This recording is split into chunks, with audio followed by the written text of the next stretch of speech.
दोहरी मानसिकता का जाल।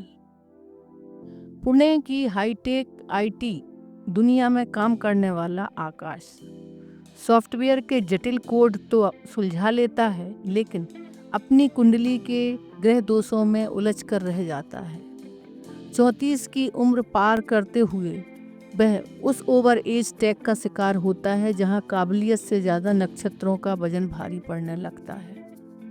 यह कहानी एक ऐसे युवक के अंतर्द्वंद और साहस की है जो आईफोन और एआई के युग में दोहरी मानसिकता को त्याग कर परंपरा और आधुनिकता के बीच एक तार्किक पुल बनाने का फैसला करता है। क्या वह अपने पिता के पुराने पांचांग और अपनी नई सोच के बीच संतुलन बना पाएगा? आइए सुनते हैं। आकाश और ऑफिस में आर्टिफिशियल इंटेलिजेंस पर चर्चा होती है, लेकिन घर लौटकर वह राहु केतु के गोचर से डर जाता है। यही वह विरोधाभास है जिसे आधुनिक शहरी युवाओं को समझना होगा। हम एक हाथ में आईफोन लेकर और दूसरे हाथ से रूढ़िवादिता को कसकर पकड़े हुए हैं। आकाश ने महसूस किया कि वह और उसके जैसे कई युवा सुविधाजनक परंपराओं के शिकार हैं। जब बात करियर की आती है तो वे आधुनिकता और तार्किक होते हैं, लेकिन जब बात जीवन के व्यक्तिगत निर्णयों की आती है तो वे डर के हमारे सदियों पुरानी उन लकीरों के पीछे छुप जाते हैं जिनका संदर्भ आज बदल चुका है। आकाश ने तन्वी के साथ बिताए वक्त में एक बड़ा सबक सीखा। उसने समझा कि परंपराओं में छुपा अनुभव मूल्यवान है। बुजुर्गों का यह मानना है कि स्वभाव मिलना चाहिए, आज भी सच है, लेकिन उस स्वभाव को मापने का पैमाना कागज की कुंडली से ज्यादा व्यक्तिगत संवाद होना चाहिए। केवल मॉडर्न दिखने के लिए रिश्तों को बिना सोचे समझे तोड़ देना या अपनी जड़ों से पूरी तरह कट जाना भी बुद्धिमानी नहीं है। आकाश ने अपने पिता से बातचीत के दौरान एक गहरा तर्क दिया।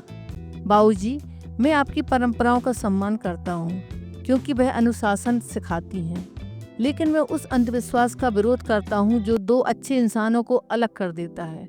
हमें पुरानी जड़ों से पोषण लेना चाहिए, लेकिन नई हवा के लिए खिड़कियाँ भी खुली होनी चाहिए। आकाश और तन्वी ने अपने वैवाहिक जीवन को एक प्रयोगशाला बनाया।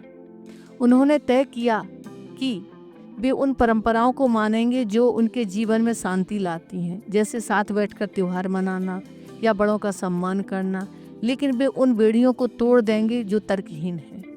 वे मानते थे कि यदि आप विज्ञान को मानते हैं तो उसे अपने जीवन के फैसले में भी लागू करें। कुंडली या वास्तु के डर से लिए गए निर्णयों का अक्सर अधूरे होते हैं। निर्णय प्रेम और विश्वास के आधार पर होने चाहिए। जब हम परंपरा को छोड़कर आधुनिक मार्ग चुनते हैं तो उस निर्णय की सफलता की जिम्मेदारी भी हमारी अपनी ही होती है। आकाश अब जब अपने छोटे भाई या दोस्तों को देखता तो वह उन्हें यही सलाह देता कि दो नावों की सवारी मत करो, या तो परंपराओं के मर्म को समझो या फिर आधुनिकता के साहस को अपनाओ। इन दोनों के बीच की जो दोहरी मानसिकता है वही मानसिक तनाव और अकेलेपन का कारण बनती है। अंततः आकाश की उम्र का बढ़ना केवल एक संख्या नहीं थी, बल्कि उसके चेतना के विकास का समय था। उसने सीखा कि पुराने समय की कुंडली दरअसल एक मैप थी, लेकिन आज के समय में हमारे पास जीपीएस मौजूद है। मंजिल तक पहुंचने के लिए पुराने नक्शे की बजाय वर्तमान की सड़कों को देखना अधिक जरूरी है। विवाह के बारे में अपने मन की बात समझाने के लिए आकाश ने वीडियो कॉल पर अपने पिता से संवाद करने का निश्चय किया और उन्हें वीडियो कॉल लगाया। दूसरी ओर पिता थे। वह बोला, बाबूजी, आप कहते हैं कुंडली नहीं मिली तो जीवन नर्क हो जाएगा, लेकिन क्या आपने कभी सोचा है कि हम किस नर्क में जी रहे हैं? मैं पुणे के सबसे महंगे इलाके में रहता हूँ, दुनिया के सबसे आधुनिक प्रोजेक्ट्स पर काम कर रहा हूँ, लेकिन रात में अकेलेपन के डर से सो नहीं पाता। यह ओवरएज होना क्या किसी ग्रह का दोष है या हमारी उस जिद का परिणाम है जो बदलते वक्त को देखने से इनकार कर रही है? पिता शांत स्वर में, बेटा, शास्त्र गलत नहीं होते। हमने भी तो कुंडली मिलाकर शादी की थी, आज भी साथ हैं। यही वह दोहरी मानसिकता है बाबूजी, जिसे हमें समझना होगा। आपके समय में शादी एक सामाजिक सुरक्षा थी, महिलाएं आर्थिक रूप से स्वतंत्र नहीं थीं। समाज का दबाव था, इसलिए शादियां टिक जाती थीं। आज की आधुनिक सभ्यता ने हमें आर्थिक आज़ादी दी है, लेकिन हम मानसिक रूप से अब भी उन्हीं पुराने डर के गुलाम हैं।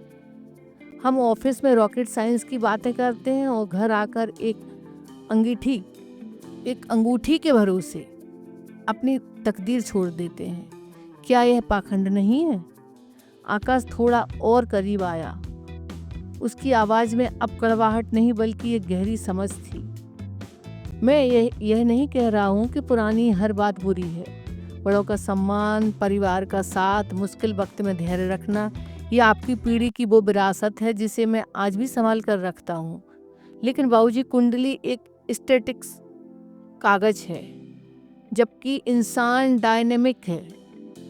जिस कुंडली को आप देख रहे हैं वह मेरी पैदाइश के वक्त के सितारों की स्थिति है, लेकिन पिछले 15 सालों में संघर्ष, मेहनत और पुणे जैसे शहर के अनुभवों ने मुझे जो बनाया है वह उस कागज पर कहीं नहीं लिखा है। पिता बोले, तो क्या परंपराओं का कोई मूल नहीं? मूल है, पर संदर्भ बदल गए हैं। पुराने समय में कुंडली मिलान स्वास्थ्य की जांच और सामाजिक पृष्ठभूमि को जानने का तरीका था। आज हमारे पास मेडिकल साइंस है। हम आपस में महीनों बात करके एक दूसरे के स्वभाव को जान सकते हैं। फिर भी हम उस पुरानी फिल्टर पर अटके हैं। आधुनिक होने का मतलब सिर्फ ब्रांडेड कपड़े पहनना या अंग्रेजी बोलना नहीं है बाबूजी। असली आधुनिकता तब है जब हम अपने फैसलों की जिम्मेदारी खुद लें, ना कि ग्रहों पर थोप दें। आकाश ने यह संवाद खत्म करते हुए एक ऐसी बात कही जिसने उसके पिता को सोचने पर मजबूर कर दिया। बाबूजी, हम उस पीढ़ी के लोग हैं जो वाईफाई के बिना नहीं रह सकते, लेकिन शादी के लिए पंचांग खोजते हैं। अगर हम इतने ही पारंपरिक हैं तो हमें बीमार होने पर वैद्य के पास जाना चाहिए, डॉक्टर के पास नहीं। लेकिन हम लाभ आधुनिक विज्ञान का लेते हैं और डर पुरानी परंपराओं का पालते हैं। इस दोहरेपन से मेरा आधा जीवन छीन लिया है और अब नहीं। उस दिन के बाद आकाश के मन में एक भारी बोझ उतर गया। उसने तन्वी को फोन किया और कहा, हमारी कुंडली मिले या ना मिले, हमारे संस्कार और संघर्ष मिलते हैं, और आज के समय में वही सबसे बड़ी गृह शांति है। आकाश के पुणे की उस चकाचौंध भरी दुनिया में अपनी जगह बनाई, लेकिन इस बार वह ओवर एज कुमारे की पहचान के साथ नहीं, बल्कि एक ऐसे व्यक्ति के रूप में था जिसने अपनी चेतना का विस्तार किया था। उसने तन्वी से शादी की, कोई तामझाम नहीं, कोई गुण मिलान नहीं, सिर्फ 2 परिपक्व इंसानों का एक दूसरे को समझने का वादा। क्या हम वाकई आधुनिक हुए हैं? आज का युवा रॉकेट साइंस की बातें करता है, ग्लोबल प्रोजेक्ट संभालता है, लेकिन जीवन साथी चुनने में जैसे सबसे निजी और महत्वपूर्ण फैसले को एक निर्जीव कुंडली के भरोसे छोड़ देता है।